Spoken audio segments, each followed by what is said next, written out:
Hello students, तो आपका स्वागत है फिजिक्स वाया न्यूमेरिकल्स में। तो यहाँ पर देखिए आपका कंसेप्ट क्या है और किस तरीके से ये अलग है आपके पास। कि बेसिकली जब फिजिक्स की बात करते हैं तो फिजिक्स में कंसेप्ट आते हैं, तो आपके पास थ्योरी आती है, फिर उन कंसेप्ट की हेल्प से अपन जब न्यूमेरिकल सोल्व करते हैं तो वहाँ पर एक कंफ्यूजन क्रिएट होता है कि जो न्यूमेरिकल सोल्व करें, है ना। तो यहाँ पर जो अपन ने थ्योरी पढ़ी है और इसके जो कंसेप्ट देखे हैं वो बेसिकली किस तरह से अप्लाई करें।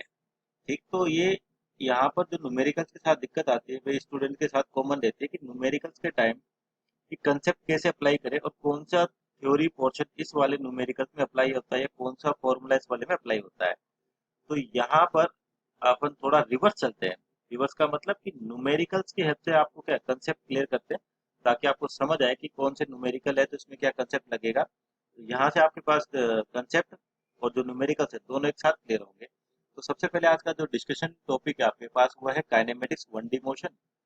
यहाँ पर डिस्टेंस, डिस्प्लेसमेंट, स्पीड और वेलोसिटी की बात करेंगे। ठीक है, स्टार्टिंग करेंगे इजी न्यूमेरिकल से और उनके कंसेप्ट, न्यूमेरिकल से कंसेप्ट, और फिर धीरे धीरे अपना क्वेश्चन का लेवल बढ़ाएंगे। तो यहाँ पर आपके सामने क्वेश्चन भी है कि जैसे ले रखा है, a body travels first half of the total distance with velocity v1 in the second half with velocity v2।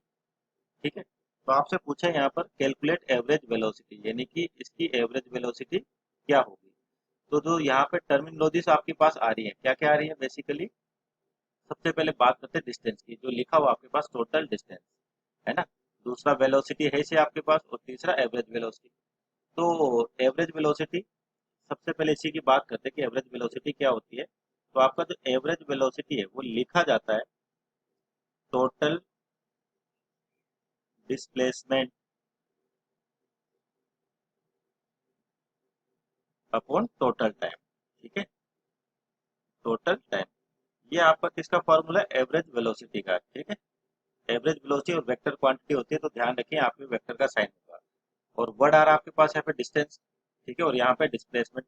तो डिस्टेंस और डिस्प्लेसमेंट को क्लियर करते हैं सबसे पहले कि आपके पास टोटल डिस्टेंस क्या होती है और टोटल डिस्प्लेसमेंट क्या होता है। ठीक है, तो बात करते हैं सबसे पहले टोटल डिस्टेंस की। ठीक है, या सिंपल आप इसको डिस्टेंस भी कह सकते हो। तो डिस्टेंस या टोटल डिस्टेंस क्या होती है, सपोज करिए आपके पास कोई भी पार्टिकल है या कोई पॉइंट ए और एक दूसरा पॉइंट है बी। ठीक है, तो यहाँ ए से बी पर जाने के लिए आपके पास इनफाइनाइट वे हो सकते हैं कि आप ऐसे जा सकते हो। ठीक है, आप इस तरीके से जा सकते हो। ठीक है, आपकी इच्छा है तो आप ऐसे जा सकते हो। कोई सा भी पाथ लो आप, है ना। तो ए से बी पर जाने के क्या इनफाइनाइट रास्ते हो सकते हैं, इनफाइनाइट वे हो सकते हैं कि आप ए से बी पर पहुंच सके। क्योंकि अगर आपको कोई डिस्कशन नहीं दे रखा कि ए से बी पर कैसे जाना है, आपको सिंपल एक पॉइंट दे रखा है ए और दूसरा पॉइंट दे रखा है बी, और आपका जो पार्टिकल या कोई ऑब्जेक्ट है उसके पाथ के बारे में नहीं बता रखा कि वो किस दिशा में जा रहा है, कैसे जा रहा है। तो यहाँ पर अगर कुछ नहीं बता रखा तो आप ए से भी इनफाइनाइट वे से जा सकते हैं। ठीक है, तो अभी इनफाइनाइट वे हो गए। अब देखते हैं यहाँ पर जो डिस्टेंस है ना, ये कैसे रिलेट की जाती है इससे। तो इसको क्या कहते हैं अपन, जो डिस्टेंस होगी ये होगी simple total length of path, यानी कि पार्टिकल अपनी जर्नी में जो भी लेंथ कवर करता है, ठीक है, वही कहलाती है आपके पास टोटल डिस्टेंस। टोटल डिस्टेंस, ठीक है, सिंपल बोलते हैं जो भी पाथ कोई भी पार्टिकल फॉलो करता है उसकी जो टोटल लेंथ है वो आपके पास क्या कहलाएगी, टोटल डिस्टेंस कहलाएगी। ठीक है, तो जैसे अगर मान लीजिए वो इस तरीके से जाता है तो इस पाथ की टोटल लेंथ कितनी है, इसकी कितनी है, इस तरीके से। ठीक, उसी तरह से अगर मान लीजिए डिस्प्लेसमेंट की बात करें कि आपका जो डिस्प्लेसमेंट है ना, उसकी बात करें तो डिस्प्लेसमेंट, तो डिस्प्लेसमेंट कहें या टोटल डिस्प्लेसमेंट कहें, अब इसको समझते हैं कि ये क्या होता है टोटल डिस्प्लेसमेंट। अब यहाँ पर जो डिस्प्लेसमेंट है आपके पास कैसी राशि होती है, आपके पास वेक्टर है, क्या कैसी क्वांटिटी, वेक्टर क्वांटिटी। अगर इसी पॉइंट की बात करते हैं ए और बी की वापस, तो ए से बी पर मान लीजिए आपको जाना है और आपको एक परफेक्ट डायरेक्शन दे रखी है कि आपको इसी पाथ पर जाना है। सपोज करिए मैं यहाँ से ए और बी बना लेते हैं एक बार, और ए और बी, मान लीजिए आपको ए से बी जाना है लेकिन आपका जो पाथ होगा वो यही होना चाहिए, यानी कि आपको डायरेक्शन दे दी कि आप इसी दिशा में चलोगे। तो क्या फिक्स होगी यहाँ पे, दिशा फिक्स होगी, नहीं डायरेक्शन फिक्स होगी कि ए से बी जाना है तो आपके पास इस तरीके से। क्या हो सकता है कि आपका पाथ कुछ अलग तरीके से भी हो सकता है, जैसे मान लीजिए यहाँ से ऐसे गए फिर घूम के ऐसे आ गए। ठीक है ना, ऐसा भी पाथ हो सकता है आपके पास। ठीक, ये मान लीजिए पाथ नंबर 1 है और ये पाथ नंबर 2 है आपके पास। ठीक। तो अब देखो, जो डिस्प्लेसमेंट है या टोटल डिस्प्लेसमेंट है, इसको क्लियर करते हैं कि यहाँ पर अगर आपको इस तरीके से अलग अलग दे रखे हैं, मान लीजिए आपको ये पाथ दे रखा होता है, ये दे रखा होता है, तो आप डिस्प्लेसमेंट की वैल्यू क्या लोगे? तो बेसिकली जो डिस्प्लेसमेंट है, इसकी जो डेफिनेशन होती है आपके पास, वो क्या होती है? Shortest distance, shortest distance between two points, यानी कि दो बिंदुओं के बीच की मिनिमम डिस्टेंस, ये कहलाती है आपके पास डिस्प्लेसमेंट। तो अगर पॉइंट ए है, पॉइंट बी है, अगर पार्टिकल आपका इधर जा रहा है, फिर भी आप देखोगे जो ए से बी पर है, उसके लिए जो डिस्टेंस शॉर्टेस्ट होगी वो यही पॉसिबल हो सकती है। यानी कि अगर आप कोई पार्टिकल मान लीजिए आपको उसका पाथ दे रखा है, इस तरीके से जाता हुआ, फिर इस तरीके से जाता हुआ, तो आपसे पूछा गया कि डिस्प्लेसमेंट बताइए, तो आपको इस पाथ से कुछ लेना देना नहीं है, आपको हमेशा शॉर्टेज डिस्टेंस फॉलो करनी है, चाहे कैसा भी आपको गिवन पाथ हो। ठीक है, तो शॉर्टेज डिस्टेंस आपकी कौन सी पॉसिबल होगी यहाँ पर? यही पॉसिबल होगी जो आपके पास पाथ नंबर 1 दे रखा था। ठीक है, ये शॉर्टेज डिस्टेंस पॉसिबल होगी। ठीक।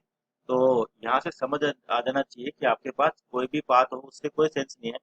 आप बिंदु ए और बिंदु बी, यानी पॉइंट ए पॉइंट बी के बीच को डायरेक्ट जोड़ो, जो भी लेंथ आएगी वही आपका डिस्प्लेसमेंट होगा। ठीक है ना, इसको अपन शॉर्टेज डिस्टेंस भी कहते हैं।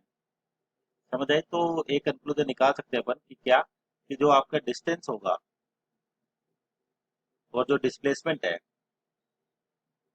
ठीक है, तो डिस्प्लेसमेंट की जो मैक्सिमम वैल्यू है वो डिस्टेंस के बराबर हो सकती है, पर डिस्प्लेसमेंट कभी भी आपका डिस्टेंस के बराबर या सॉरी इससे ज्यादा नहीं हो सकता। यानी कि डिस्प्लेसमेंट या डिस्टेंस, यानी कि distance is always greater than displacement और इक्वल टू 1, ये कंडीशन अप्लाई होगी। तो ये चीज ध्यान रखना कि आपकी जो डिस्टेंस है या डिस्प्लेसमेंट है, डिस्टेंस डिस्प्लेसमेंट के बराबर हो सकता है और इससे ज्यादा ही होगा, कभी भी डिस्टेंस आपका डिस्प्लेसमेंट से कम नहीं होगा। तो जो पहला पॉइंट है यहाँ पर डिस्टेंस, तो होप कि आपको समझ आएगा डिस्टेंस किसे कहते हैं अपन और डिस्प्लेसमेंट किसे कहते हैं, दोनों में क्या रिलेशन होता है और क्या कंक्लूजन यहाँ पे बाहर साथ में आता है। ठीक। अब यहाँ पे देखा टोटल टाइम, तो इसको भी डिस्कस कर लेते हैं कि टोटल टाइम है क्या, या बेसिकली टाइम। तो टोटल टाइम, इसको डिस्कस करते हैं कि टोटल टाइम कितना है। तो टोटल टाइम की बात करें कि मान लीजिए ये आपके पास पॉइंट ए और ये पॉइंट बी है, और आप मान लीजिए ये वाला पाथ फॉलो कर लेते हैं। ठीक है, सपोज करिए आप इस वाले पाथ को फॉलो कर रहा है कोई भी पार्टिकल है जो इस तरीके से जाता हुआ यहाँ पे पहुंच रहा है। ठीक। तो यहाँ से मान लीजिए जब पार्टिकल स्टार्ट होता है और यहाँ पर पहुंचता है, तो आपको हमेशा क्या टाइम की इनिशियल वैल्यू लेनी पड़ती है। तो जनरली अपन T1 बोल देते हैं, ये जीरो से स्टार्ट हो रहा है। ठीक है, आप चाहे तो किसी भी टाइम से भी ले सकते हैं, पर जीरो लेने से क्या होता है, आसान हो जाता है क्योंकि आपके पास इनिशियल पॉइंट है ना। तो मान लीजिए यहाँ पर 0 सेकेंड, और जब ये यहाँ से यहाँ पहुंचता है, मान लीजिए आपका जो टाइम हो जाता है वो हो जाता है टी। ठीक है। अब 0 से लेके टी टाइम की बात करें, तो हो सकता है कि पार्टिकल जब आपका ए से बी जा रहा है और इस पाथ पे जा रहा है, तो आपके पास इस पार्टिकल की हो सकता है किसी पॉइंट पर स्पीड ज़्यादा हो या वेलोसिटी ज़्यादा हो, किसी पॉइंट पर कम हो, कुछ देर को रुक, रेस्ट पोजीशन भी आ सकता है, यानी कि रुक भी सकता है ना। फिर वापस मान लीजिए अपनी स्पीड बढ़ा देता है। ठीक है, फिर मान लो थोड़ी देर कांस्टेंट स्पीड से चलता है, फिर स्पीड कम हो जाती है। इस तरीके से, नहीं कि स्पीड आपके पास ये हर जगह के अलग अलग है। तो स्पीड अलग होगी तो ये जो दूरियां हैं, इसको कवर करने में टाइम, इसको कवर करने में टाइम, इसको कवर करने में टाइम, इसको कवर करने में टाइम, सभी टाइम क्या होंगे, अलग अलग होंगे। लेकिन जब आप यहाँ से यहाँ पहुंच रहे हो, तो इसको जितना भी टाइम लगा कि इसको इस पोर्ट पार्ट को क्लियर करने में कितना टाइम लगा, इसमें कितना देर टाइम लगा, वो कितनी देर तक रुका, वो वाला टाइम भी इस टाइम के अंदर इंक्लूड होता है, ध्यान रखें। तो यानी कि टोटल ये हो गया आपके पास T2 बराबर टी, तो ये कौन सा टाइम होगा, यहाँ से यहाँ तक जितना भी टाइम लगता है, मान लिया T1 है, यहाँ T2 है, इस तरीके से चलता हुआ है, और मान लीजिए कुछ समय तक के लिए रुक गया, तो टी का जो मान होगा आपके पास सिंपल का होगा T1 plus T2 plus T3, इस तरीके से चलता रहेगा अप टू जितने भी टाइम है। सारे टाइम इंक्लूड होंगे, ध्यान रखना, इंक्लूडिंग रेस्ट, जब वो रेस्ट पर है वो वाला टाइम भी इंक्लूड होगा आपके पास, जो टोटल टाइम लिखा होता है इसके अंदर। ओके, तो ठीक है, टोटल टाइम जो आपको जर्नी में लगता है वो सारा इंक्लूड होगा यहाँ पर। ठीक। अब चलते हैं आगे, और क्या बढ़ा रहा है, वेलोसिटी और एवरेज वेलोसिटी। तो बेसिकली वेलोसिटी की बात करते हैं कि आपके पास जो वेलोसिटी है ना, इसकी चर्चा करते हैं कि जो वेलोसिटी है, ठीक, तो आपके पास जो वेलोसिटी है बेसिकली दो तरीके से आपके पास यहाँ पे फिजिक्स में वेलोसिटी डिफाइन की गई है है ना। एक तो होती है आपके पास एवरेज वेलोसिटी और एक होती है आपके पास इंस्टेंटेनियस वेलोसिटी। ठीक है, तो दूसरी होती है आपके पास इंस्टेंटेनियस वेलोसिटी।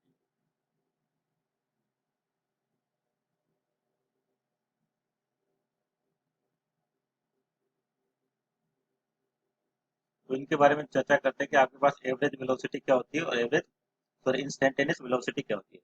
तो न्यूमेरिकल में भी आपसे एवरेज वेलोसिटी के बारे में पूछ रखा है ना। तो जो एवरेज वेलोसिटी है, वी एवरेज आपके पास total displacement upon total time. अब देखो इसको जो जनरल फॉर्मेट है वो तो ऐसे लिखा जाता है formula, total displacement upon total time. ठीक है, ये है।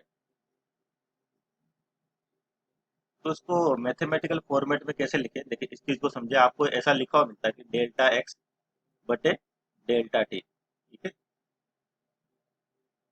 इस तरीके। तो डेल्टा एक्स को समझते हैं है क्या बेसिकली। जैसे मान लिया आपके पास पॉइंट ए है और ये पॉइंट बी है। तो अगर आपको कैलकुलेशन कहाँ से दे रखी है, ए से बी के लिए दे रखी है ना, कि मान लिया आपका स्टार्टिंग पॉइंट ए है और फाइनल पॉइंट कौन सा है, बी। तो यहाँ से आपको यहाँ पर कैलकुलेशन करनी है। तो पर ये भी पॉसिबल हो सकता है कि जो आपका पार्टिकल है या कोई ऑब्जेक्ट है वो किसी तीसरे पॉइंट से आ रहा हो। मान लो ओ पॉइंट ले लेते हैं, यहाँ से आ रहा हो और इस बिंदु ए से भी गुजर रहा हो और कहाँ पर पहुंच रहा हो, बिंदु बी पर भी पहुंच रहा हो। ठीक है, यहाँ पर। तो अब यहाँ से जैसे मान लीजिए ये बात कर लेते हैं ओ, तो यहाँ से यहाँ की दूरी आपके पास मान लीजिए है x1। ठीक है, यहाँ से यहाँ तक आपके पास x1 और यहाँ से यहाँ तक है x2। ठीक है, ये क्या बोल दिया अपन ने, x1 और ये क्या होगी x। ठीक, और आपको बोला कि ए से बी के लिए, तो यहाँ से यहाँ के लिए जो डिस्प्लेसमेंट होगा यानी कि डेल्टा एक्स जो लिख रखा है आपके पास, ये क्या होगा, x2 vector minus x1 vector, ऐसे लिखा होता है, x2 माइनस x1 वेक्टर। ठीक, तो अब ये जो आपको दे रखा है इसका क्या सेंस निकलता है कि x1 x2, कि अगर आपकी जर्नी यहाँ से स्टार्ट हो रही है और सॉरी पार्टिकल यहाँ से और जर्नी ए से स्टार्ट हो रही है, तो इस पॉइंट ओ जिसको ओरिजिन कहते हैं अपन या रेफरेंस पॉइंट कहते हैं, क्योंकि अगर आपको किसी भी पॉइंट की स्थिति यानी कि पोजीशन बतानी होती है तो आपको कोई ना कोई रेफरेंस चाहिए। ठीक है ना, इस ओ को अपन जनरली रेफरेंस पॉइंट कहते हैं। कि आपका पार्टिकल मान लीजिए यहाँ से स्टार्ट करता है या बोलते हैं इसके जो कोऑर्डिनेट यानी कि दूरी दे रखी है वो यहाँ से डिफाइंड है। तो जो डिस्प्लेसमेंट होगा बेसिकली ए और बी के बीच में, इस टोटल में से इसको माइनस कर दे तो यहाँ से यहाँ के बीच की शॉर्टेज डिस्टेंस आ जाएगी जो डिस्प्लेसमेंट कहलाती है। अब टाइम की बात करते हैं, तो टाइम के केस में तो ध्यान रखना जहां से भी आप स्टार्ट करते हो हमेशा ही उसको टी बराबर जीरो मान ले, है ना। जो आपको इनिशियल पॉइंट हो या फाइनल पॉइंट हो, पार्टिकल चाहे कहीं से भी आ रहा हो। अगर मान लीजिए आपको यहाँ से यहाँ पर, तो मैं ए पर मैंने बोल दिया टाइम कितना है जीरो और बी पर टाइम बोल दिया टी है, तो इससे कभी आपके पास टाइम में प्रॉब्लम नहीं आएगी, है ना। तो यहाँ पे जो डेल्टा एक्स है वो तो कितना हो जाएगा basically, x2 vector minus x1 vector divide by T minus zero, यानी कि सिंपल हो गया x2 माइनस x1 बटे टी। ठीक है, ये हो गया आपके पास बी एवरेज। इस तरीके से तो डेल्टा एक्स में कभी भी कंफ्यूजन ना रखें कि डेल्टा एक्स है क्या बेसिकली, कि अगर आपको कई बार होता है कि यहाँ से यहाँ दे दी x1 और यहाँ से यहाँ, तो कई इसको ऐड कर देते हैं। ऐड नहीं करना, आपको ध्यान रखना बिंदुओं के बीच की शॉर्टेस्ट डिस्टेंस तो कौन सी पॉसिबल होगी, x2 माइनस x1। ठीक है, इस तरीके से। अब एवरेज, हाँ सॉरी एवरेज वेलोसिटी, ठीक, ये इसकी मैथमेटिकल फॉर्मेट है। और जहाँ पे डेल्टा एक्स वेक्टर को कैसे निकाला जाता है इस तरीके से, और डेल्टा टी को ध्यान रखें टाइम हमेशा ही जब भी आपको टाइम नहीं दे रखा हो तो टी बराबर जीरो स्टार्ट करें और टी बराबर टी पर खत्म कर दे इसको, ताकि आपकी कैलकुलेशन ज्यादा लेंथी ना हो। ठीक, उसी के जस्ट बाद अपन इंस्टेंटेनियस वेलोसिटी की बात करते हैं। जो आपके पास इंस्टेंटेनियस वेलोसिटी दे रखी है इसको लिखा जाता है इस तरीके से या सिंपल बी वेक्टर से। ठीक है, तो जब भी एवरेज वेलोसिटी की बात होगी तो आपको क्वेश्चन में कहा होगा कि फाइंड एवरेज वेलोसिटी, लेकिन जब आपसे पूछ लिया कि फाइंड वेलोसिटी तो आपको हमेशा इंस्टेंटेनियस वेलोसिटी निकालनी होती है। तो अब इंस्टेंटेनियस वेलोसिटी कैसे निकाले, ये क्या होती है ना। तो जो ये इंस्टेंटेनियस वेलोसिटी है, तो यहाँ पर एक वर्ड आ रहा है इंस्टेंट, यानी particular time, that is velocity at particular instant of time.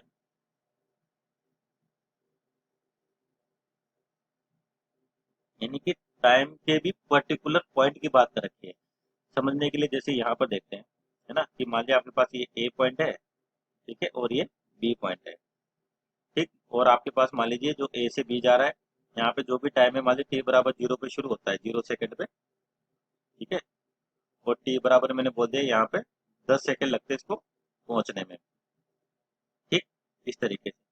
तो अब जब ये यहाँ से यहाँ मूव कर रहा है, तो आपको पता है कि टोटल टाइम तो कितना लग रहा है, टी, ठीक है। और उस समय मान लीजिए यहाँ पर आपके पास ए पॉइंट पर जो भी पार्टिकल है उसकी वेलोसिटी v1 है, ठीक है। और बी पर पहुंचा है तो उसकी वेलोसिटी v2 है। इस तरीके से अब आपका जो टाइम है, कि पर्टिकुलर इंस्टेंट की बात करते हैं, जैसे यहाँ से यहाँ 10 सेकंड लग रहे हैं, तो इस 10 सेकंड की बात करें और आपसे मान लीजिए किसी इस वाले पॉइंट से इस वाले पॉइंट पर मान लीजिए आपसे वेलोसिटी पूछ ली, यहाँ पे टाइम बोल दीजिए 1 सेकंड है और यहाँ पे बोल दिया कि 3 सेकंड है, ठीक है ना। तो यहाँ पर कितना, 1 सेकंड और यहाँ पे 3 सेकंड, ठीक।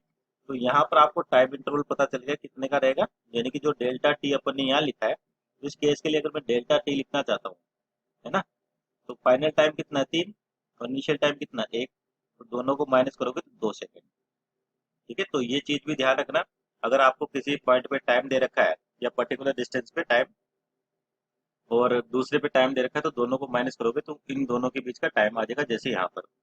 अब बोल दे कि अगर ये जो डिस्टेंस मान लीजिए छोटी सी डिस्टेंस है आपके पास या डिस्प्लेसमेंट है प्रेजेंट टाइम पे डी है, अब मान लीजिए इन दोनों टाइम इंटरवल को आप और छोटा करते हैं, यानी कि डेल्टा टी आ रहा है जो आपके पास 2 सेकंड, मान लीजिए इसको बहुत ही पास लेके आ जाते हो, एक और दो पॉइंट है आपके पास बहुत ही पास आ जाते हैं, जैसे ये वाला पॉइंट मान लीजिए इसको नाम देते हैं अपन, है ये आपका ए सी पॉइंट है और ये डी पॉइंट है, और मैं बोलता सी और डी बहुत ही करीब आ गए, ठीक है ना।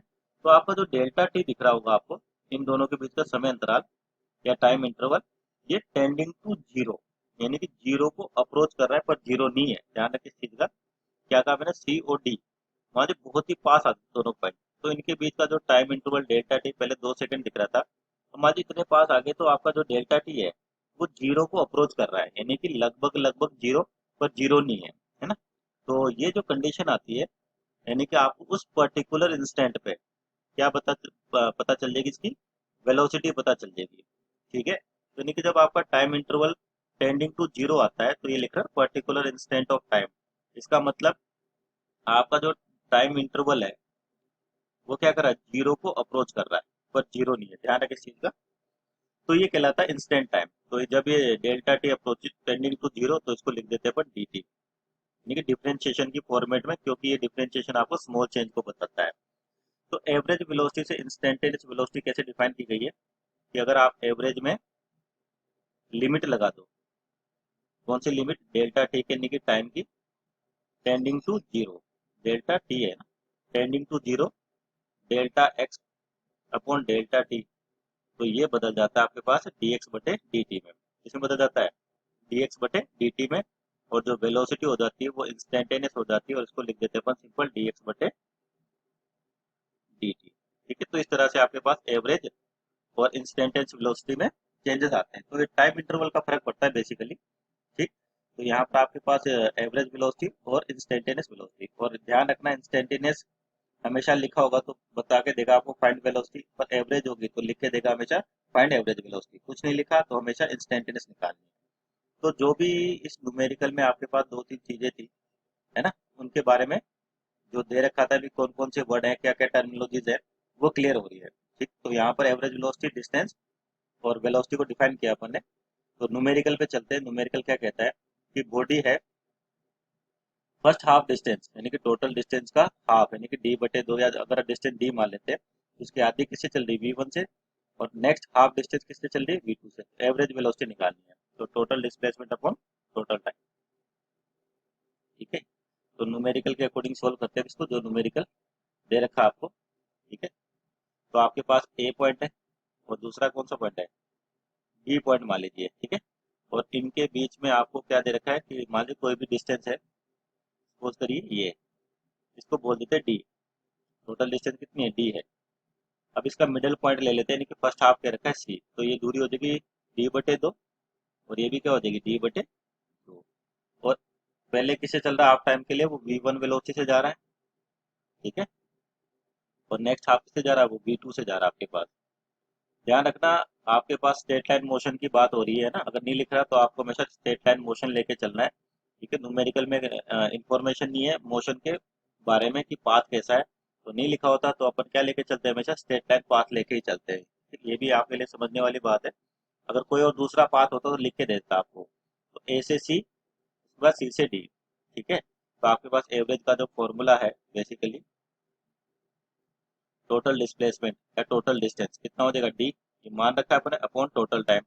तो मान लीजिए ए से सी तक टाइम लगता है टी1, और सी से बी पे लगता है टाइम टी2, ठीक है। तो आपके पास इस टाइम की वैल्यू देखें, क्योंकि ये तो आपको दे नहीं रखा, केवल आपको वी1 और वी2 दे रखा है। तो टी1 कैसे निकालेंगे अपन, तो आपके पास जो टाइम होता है उसका बेसिक फार्मूला होता है डिस्टेंस अपॉन स्पीड, ठीक है, डिस्टेंस अपॉन स्पीड, यही फॉर्मूला होता है बेसिक, सभी को पता भी है ना। और डिस्टेंस क्यों बोल रहे हैं, क्योंकि यहाँ पर आपके पास दोनों एक ही लाइन पे है ना, तो डिस्टेंस और डिस्प्लेसमेंट सेम रहता है जब तक कि पार्टिकल अपनी डायरेक्शन नहीं बदल लेता है। यहाँ तो आपके पास इसी डायरेक्शन में जा रहा है और इसी डायरेक्शन में, तो अगर डायरेक्शन सेम है तो आपकी डिस्टेंस और डिस्प्लेसमेंट एक ही रहती है ना। और वेलोसिटी और स्पीड की बात करें वो भी एक ही चीज़ है। तो डिस्टेंस कितनी है आपके पास, टी1 की बात करें तो यहाँ से टी1 कितना आ जाएगा, डिस्टेंस है डी, और स्पीड या वेलोसिटी कितनी है वी1, ठीक है। उसी तरह से टाइम टी2 कितना हो जाएगा, डिस्टेंस है डी बाई टू, और स्पीड कितनी है या वेलोसिटी कितनी है टी। तो इसलिए आपके पास एवरेज वेलोसिटी हो जाएगी, ठीक है। और यहाँ पे एक स्ट्रेट लाइन है तो टोटल डिस्प्लेसमेंट और टोटल टाइम बराबर ही है, तो डी बटे टाइम कितना लग रहा है, टी1 प्लस टी2, तो यानी कि डी का मान रख देते हैं, और टी1 टी2 जो आपने निकाला है डी बटे 2v1 प्लस डी बटे 2v2, ठीक। तो इसको सोल्व करोगे आप तो एवरेज वेलोसिटी आ गई आपके पास, यहाँ से डी और डी कॉमन लेके कैंसिल आउट हो जाएगा, यानी कि ऊपर बचेगा 1, और नीचे आपके पास एलसीएम लोगे तो कितना आएगा, v1 v2 और 2, तो यहाँ पे कितना हो जाएगा, v2 आ जाएगा, और ये कितना हो जाएगा, v1 हो जाएगा। तो आपके पास जो एवरेज वेलोसिटी आ गई बेसिकली वो क्या होगी, 2v1 v2 बटे v1 प्लस v2। तो ये आपके पास एवरेज वेलोसिटी और जो क्वेश्चन दे रखा था उसका आंसर है। और मान लीजिए अगर आपको इस क्वेश्चन में ऐसे लिखा होता, जो आपका क्वेश्चन दे रखा है ना, यहाँ पे जो आपका मेन क्वेश्चन है उसकी बात करें कि आपको जो एवरेज वेलोसिटी पूछी हुई है, ठीक है। अगर ऐसे बोल देता कि particle, sorry, a body travels first half of the total distance with velocity v1, तो स्पीड मान लीजिए यहाँ पे वेलोसिटी की जगह स्पीड लिख देता वो, with speed v1 and second half with speed v2, speed v2, ठीक है। अगर मान लीजिए इस तरीके से लिखा होता तो आपके पास एवरेज वेलोसिटी की जगह लिखा होता है find average distance, sorry average speed, किसकी बात करते हैं, एवरेज स्पीड, ठीक है। और आपका ध्यान रखना 1D मोशन यानी कि स्ट्रेट लाइन मोशन की बात कर रहे हैं, और स्ट्रेट लाइन में आपका डिस्टेंस और डिस्प्लेसमेंट बराबर होगा जब तक दोनों या कोई भी पार्टिकल अपनी डायरेक्शन को नहीं बदल लेता, ठीक है ना। और उस केस में आप स्पीड को भी, क्या अगर मान लीजिए स्पीड के और वेलोसिटी के मैग्नीट्यूड में कोई चेंज नहीं आ रहा, तो आपके पास स्पीड और वेलोसिटी भी एक ही चीज होती है, ठीक है, तब तक जब तक कि पार्टिकल अपने पाथ को चेंज नहीं कर लेता तब तक। तो ये बातें भी ध्यान रखनी है। तो यहाँ पर वेलोसिटी की जगह स्पीड दे रखा है v1, और यहाँ पे दे रखा है स्पीड v2, और एवरेज स्पीड पूछी अगर एवरेज डिस्टेंस की तरह। तो इस क्वेश्चन को भी देखोगे आप, तो जैसे आपने एवरेज वेलोसिटी डिफाइन की है उसी तरह से आपके पास स्पीड की भी बात करते हैं, है ना। तो आपकी जो स्पीड होती है वो भी दो तरीके से ही होती है आपके पास, एक तो होती है एवरेज स्पीड, ठीक है, और एक होती है इंस्टेंटेनियस स्पीड,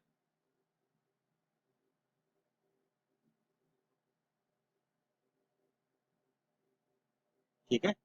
तो यहाँ पर आपके पास एवरेज स्पीड की बात करें तो ये होता है total distance upon total time, total distance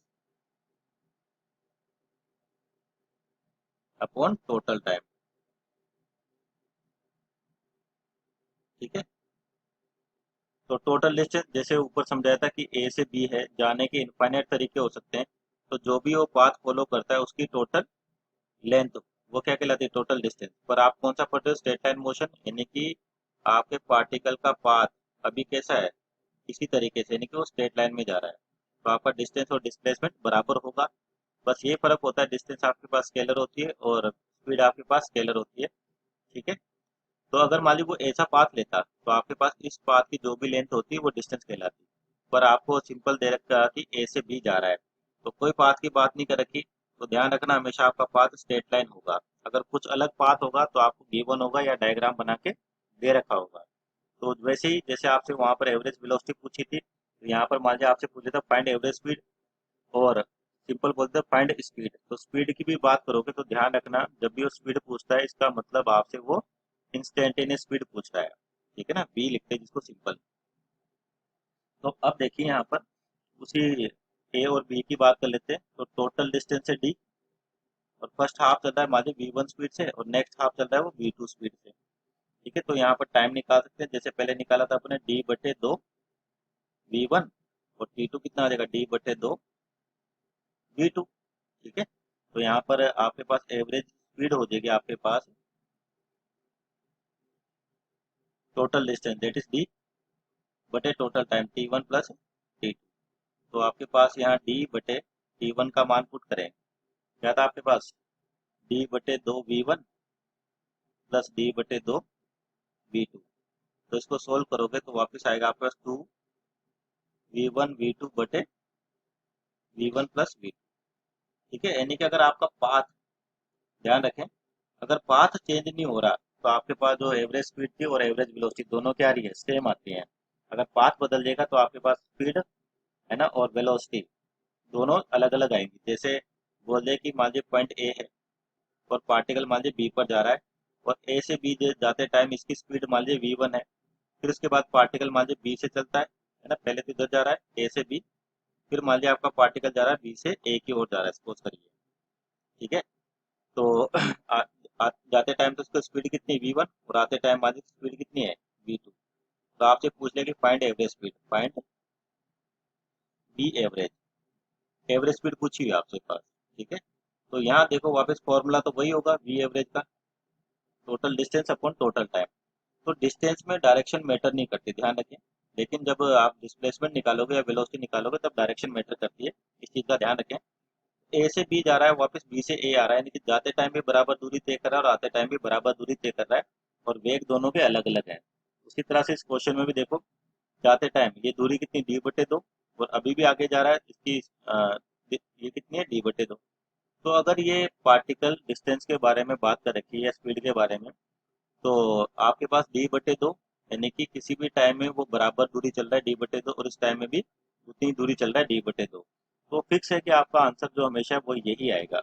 इस चीज़ का ध्यान रखें, क्योंकि डिस्टेंस में आपके पास डायरेक्शन कभी मैटर नहीं करती। तो एक टाइम में वो डी बटे दो जा रहा है, अगले टाइम में वो डी बटे दो, यानी कि उतनी ही दूरी तय करता है ना।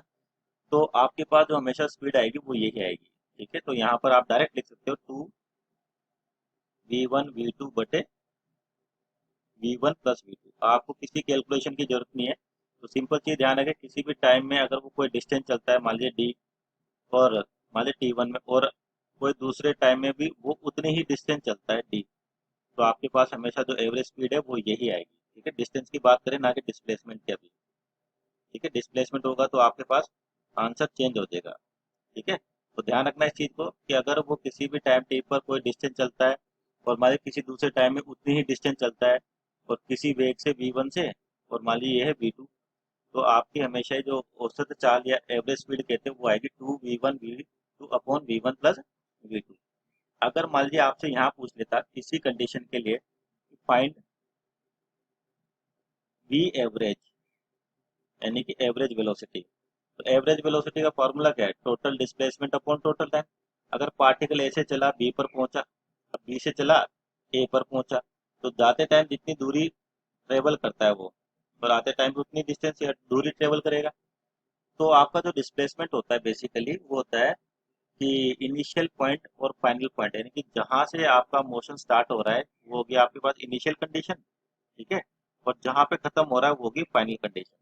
तो यानी कि जब ए से चला था और वापस किस पे पहुंच रहा है, ए पर ही पहुंच रहा है, तो आपका जो टोटल डिस्प्लेसमेंट हो जाएगा इस केस में वो कितना हो जाएगा, जीरो। ठीक है ना, क्योंकि डिस्प्लेसमेंट वेक्टर क्वांटिटी है आपके पास। तो इस क्वेश्चन में जो डिस्प्लेसमेंट होगा आपके पास वो कितना आ जाएगा, जीरो आ जाएगा। ध्यान रखना इस चीज का, क्योंकि डिस्प्लेसमेंट क्या होता है, shortest distance between two point का मतलब जहां से मोशन स्टार्ट हो रहा है और कहाँ पर खत्म हो रहा है। तो यहाँ पर तो देखो यहीं से स्टार्ट हुआ, बी पर पहुंचा, और बी से डायरेक्शन रिवर्स करी और ए पर पहुंचा, तो डिस्प्लेसमेंट कितना होगा इसका, जीरो। तो आप सिंपल कहोगे यहाँ पे एवरेज वेलोसिटी कितनी आएगी इसकी, 0 मीटर पर सेकंड, पर यहाँ पर एवरेज वेलोसिटी अलग आ रही है। तो इस चीज का ध्यान रखें कि आपसे वेलोसिटी पूछ रखी है या स्पीड पूछ रखी है, क्योंकि वेलोसिटी में डायरेक्शन मैटर करेंगी, या सिंपल बोल दो डिस्प्लेसमेंट की बात होगी। ओके। तो यहाँ पर एक और क्वेश्चन है जो इसी कंसेप्ट पे बेस है, देखो डायरेक्ट हो जाएगा आपसे कि सिंपल देखो आपसे क्या कह रखा है, a car travels from A to B, यानी कि ए से बी जा रही है, स्पीड दे रखी है 40 किलोमीटर प्रति पर आवर, और returns to A at a speed of 30 kilometre per hour, यानी कि 30 किलोमीटर पर आवर से वापस आ गई। तो एवरेज स्पीड बतानी है आपको और एवरेज वेलोसिटी बतानी है। तो इस चीज को देखो, जो आपने सीखा कि अगर किसी भी टाइम पर वो बराबर दूरी तय करता है, जैसे ए से बी जा रहा है 40 से, और वापस बी से ए आ रहा है 30 से, तो आपको इससे कोई मतलब नहीं, आपकी जो एवरेज स्पीड हो जाएगी सिंपल, क्या हो जाएगी, two v one v two upon v one plus v two, ये हो जाएगा। तो यहाँ पर आपके पास टू वी वन कितना है 40, वी टू कितना है 30 बटे 40 + 30, यानी कि 70 तो कितना हो जाएगा, 2 × 40 × 30 बटे 70। ठीक है, तो एक जीरो से एक जीरो कैंसिल आउट, तो ये हो गया आपके पास 240/7 मीटर प्रति सेकंड। दूसरा पूछा एवरेज वेलोसिटी, तो एवरेज वेलोसिटी देखो कि ए से बी गया, वापस बी से किस पर आ गया, ए पर, तो डिस्प्लेसमेंट ही जीरो हो गया इसका, तो आपके पास सिंपल ए कितना हो जाएगा, जीरो। तो एवरेज स्पीड कितनी आ जाएगी, सॉरी एवरेज वेलोसिटी कितनी आ जाएगी इसकी, जीरो, जबकि एवरेज स्पीड आ रही है आपके पास 240/7 मीटर प्रति सेकंड। ओके। तो यहाँ पर इसी कंसेप्ट पे बेसिस एक और न्यूमेरिकल लेयर था अपन ने, if displacement is depend on time such that x बराबर 2t - 2, then find out average speed up to 4 second, यानी कि 4 सेकंड तक। तो आपको देखो यहाँ पर समीकरण दे रखी है, इक्वेशन दे रखी है, तो आप कैसे इन इक्वेशंस को या इन क्वेश्चंस को आप कैसे सोल्व करते हो। x बराबर दे रखा है 2t - 2, और आपसे कह रखा है कि डिस्प्लेसमेंट की समीकरण है, इक्वेशन है आपके पास, जो समय पर या टाइम पर डिपेंडेंट है। तो आपको यहाँ से बतानी एवरेज स्पीड बतानी है, तो अपन जानते हैं जो एवरेज स्पीड होगी बेसिकली वो होगी total distance upon total time. ठीक है, total distance upon total time या टाइम इंटरवल। तो अब देखो आपके पास ये जानते हैं अपन, जो v होता है डेल्टा एक्स बटे डेल्टा टी। ठीक है, तो आपको दे रखा है अप टू 4 सेकंड है। टाइम के बारे में क्या इन्फॉर्मेशन है, ध्यान रखना, t बराबर 0 सेकंड से कैलकुलेशन हो रही है आपके पास, t बराबर 4 सेकंड तक। ठीक है ना, देख यहाँ पे लिखा है अप टू 4 सेकंड, तो ध्यान रख 4 सेकंड तक, तो आपका जो इनिशियल टाइम होगा वो जीरो होगा, और फाइनल टाइम कितना है 4 सेकंड। तो टी बराबर जीरो पे देखे अपन, एट टी = 0, एक्स का मान कितना आ जाएगा, -2, है ना, मान इसको x1 बोल देते हैं, यहाँ पे टी की वैल्यू जीरो रखोगे तो x1 कितना है -2 आ जाएगा, और टी बराबर 4 लिखोगे, है ना, एट टी = 4, तो x2 कितना आ जाएगा आपके पास, ये हो गया 4 × 2 8 -2 यानी कि 6। ठीक है, ठीक। तो अब देखो आपके पास यानी कि ये पता है कि पार्टिकल कहाँ से शुरू हो रहा है, -2 से, और कहाँ पर पहुंच रहा है, -6 पर। तो जो आपके पास, और ध्यान रखना स्ट्रेट लाइन मोशन की ही बात करें तो आपको स्ट्रेट लाइन मान के चलना है, अगर कोई और पाथ होगा तो आपको फिक्स है न्यूमेरिकल में लिख के देगा। ये मान लिया आपका ओरिजिन हो गया, तो -2 आपका इधर होगा, ठीक है ना, क्योंकि ये नेगेटिव एक्स एक्सिस, और इधर क्या होती है आपके पास पॉजिटिव एक्स।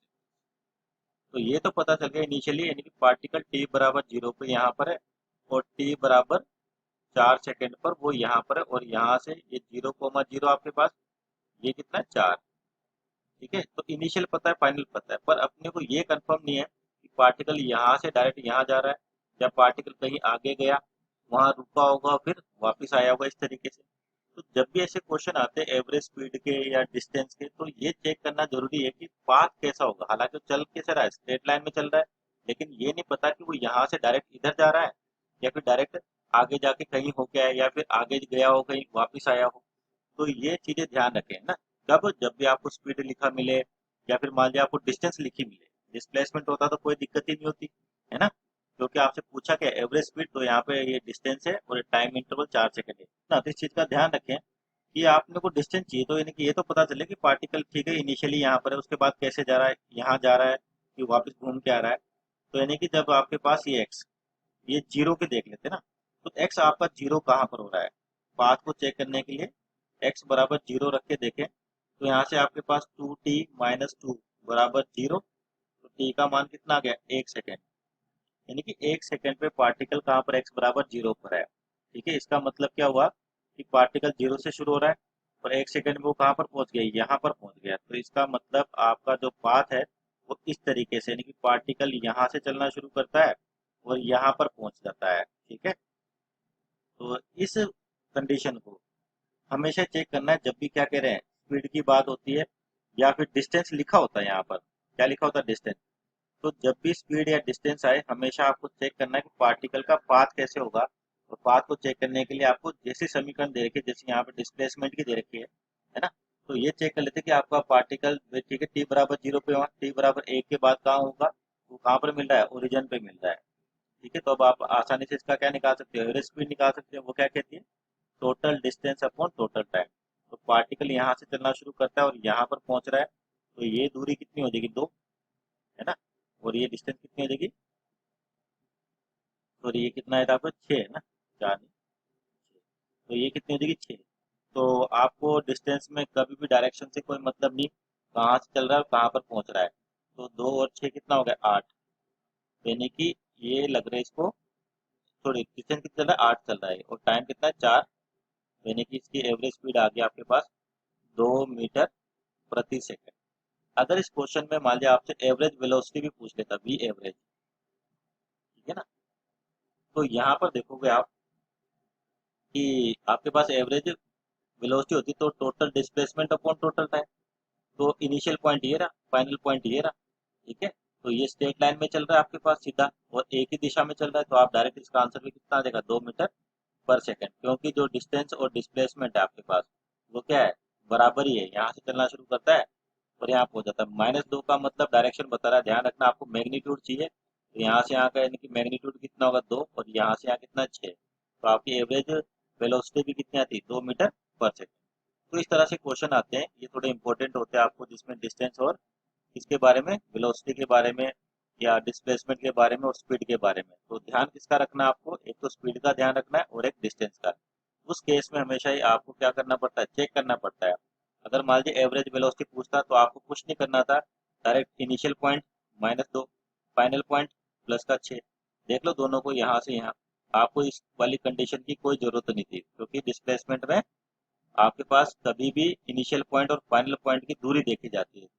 ठीक, तो वेलोसिटी के लिए क्या करते हैं आप, सिंपल यहाँ पर और यहाँ पर दो कैलकुलेशन करते हैं और डायरेक्ट फॉर्मूले लिखते हैं, total displacement upon total time. तो डिस्प्लेसमेंट कितना है इसका, 2 से 6 जा रहा है मतलब 8, और टाइम कितना, 4 है इसी, तो यानी कि एवरेज वेलोसिटी कितनी आती थी, 4 मीटर, सॉरी 2 मीटर पर सेकेंड। ठीक है, ओके। और इसके जो अगले न्यूमेरिकल्स हैं इसी कंसेप्ट बेसिस पे, तो उसको नेक्स्ट लेक्चर में डिस्कस करते हैं कि आपका लेवल कैसे कैसे बढ़ता है और अपन कंसेप्ट है उसको किस किस तरीके से यूज करें जो आपने यहाँ पर सीखे। ठीक है क्या।